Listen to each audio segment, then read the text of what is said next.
Wuthering Waves. You might have heard about it from a friend, or perhaps you have seen something with a name and now you ask yourself, what is this Genshin Impact clone I see? So you open up YouTube, type in the $1 million question, what is Wuthering Waves? And the consequences of your action have led you here, having to listen to me for some minutes. Well, you're in luck, as you have stumbled upon the one and only Kuro-approved guide for Wuthering Waves. I will show you what this game is all about and give you a small overview on what we currently know about it to keep you up to date. So, what is it? Wuthering Waves is a skill-based action combat open world game in a post-apocalyptic world with sci-fi elements developed by Kuro Games, the creator of Punishing Grey Raven. Let's first clear up some things. At the time of this recording, we have no official release date for neither the game nor the first CBT, but it's already been officially confirmed it will release on both phone and PC. Although here are people who claim Wuthering Waves had a CBT, that's untrue as it was only a technical test, but more to that in a second. Small disclaimer before we continue, the game is still in development and many things are still subject to change. So are characters, graphics and game mechanics. My first contact with Wuthering Waves was its first premiere teaser that aired on the 26th of May 2022, Kuro Games' first announcement about the game on YouTube, and only a few days after we got a CG trailer, then a gameplay trailer, and finally a big announcement of a technical test. Surprisingly, Kuro Games allowed the testers to stream the game, hence the overabundance of gameplay. The game looked good enough for people to assume it was CBT footage. But a technical test is before a CBT, so I expect a lot of improvements down the line. The response to the test was mostly positive, including some well-known YouTubers. The first time player experienced the game hands-on, we saw fast gameplay with dodges, parrying, wall running, cool characters, and even tools for quick movement around the open world, which even aids in fights if you're good enough. And for the avid Pokemaster, he has a pet system where you can use a projection of an enemy you defeated beforehand in combat to do the dirty work for you, which includes bosses and overworld enemies. Characters in this game are easy to learn but hard to master as they all have their own unique mechanics, which in turn makes them and their gameplay unique as well. For example, the fire DPS Shia is a more beginner friendly character, because you get bullets when you use her normal attacks.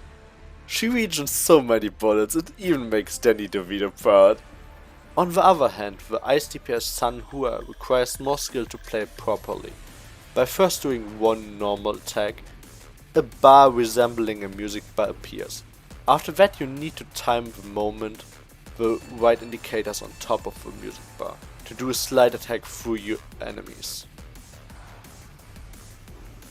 I talked about fire and ice DPSs, meaning here are more elements and elemental reactions. They aren't the focus of the gameplay, nor are they as important in combat as they would be in other games.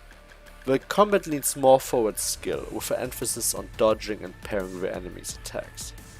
An ultimate might do a good amount of damage, but the bosses will still beat your ass if you don't bother dodging or parrying their attacks. After an impressive technical test, the developer, not holding a gun to my head, answered many of the questions and concerns of the community, promising to better improve the game based on the feedback they received. Time passed and no new information was announced. That is until the trailer for the Tokyo Game Show was published, where the MC fought against some previous seen bosses. They shown off new boss fights.